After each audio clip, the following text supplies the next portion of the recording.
দেশ জুড়ে বেড়েই চলেছে গ্যাস ও বিদ্যুতের সংকট। গ্যাসের অভাবে ব্যাহত হচ্ছে বিদ্যুৎ উৎপাদন, আর এর প্রভাব পড়ছে শিল্প কারখানা থেকে শুরু করে সাধারণ মানুষের জীবনযাত্রায়। সংকট মোকাবিলায় যখন প্রয়োজন বাড়তি বিনিয়োগ ও কার্যকর পদক্ষেপ, তখনই সামনে এসেছে ভিন্ন এক চিত্র। ৪১ লাখ কাঠ তৈরির পেছনে ব্যয় করা হচ্ছে ২৪৬ কোটি টাকা।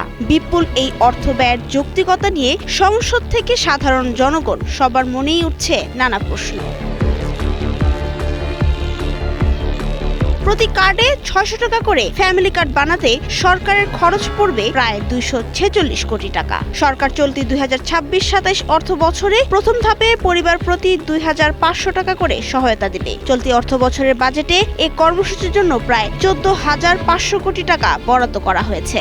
সেই হিসাবে ৪ বছরে খরচ দাঁড়াবে প্রায় ৯৬০ কোটি টাকা। তবে এখন নতুন করে সামনে এসেছে কার্ড তৈরির খরচের বিষয়টি। সরকার নাকি অন্য কোনো মাধ্যমে এই অর্থের যোগান দেওয়া হবে তা এখনো ঠিক করা হয়নি।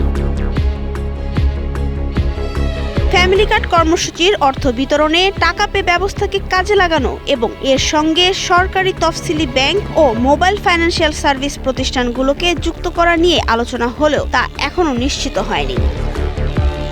সমাজ কল্যাণ মন্ত্রী ডক্টর AZM জাহিদ হোসেন বলেছিলেন, ফ্যামিলি কার্ড কর্মসূচির উদ্দেশ্য সম্পূর্ণ বিনামূল্যে এর বিতরণ বাস্তবায়ন করা এবং কার্ড দেওয়ার নামে কোথাও টাকা চাওয়ার সুযোগ নেই। অন্যদিকে অর্থমন্ত্রী আমির খসরু মাহমুদ বলেছেন, কর্মসূচি বাস্তবায়নে বাজেট কোনো বাধা হবে না, যত প্রয়োজন তত দেওয়া হবে। আর্থিক টানাপোড়েনের এই সময়ে সরকারের এই কর্মসূচি নতুন করে চাপ সৃষ্টি করবে কিনা তাই এখন ভাবার বিষয়। নাবিলা রহিম, সময়ের আলো।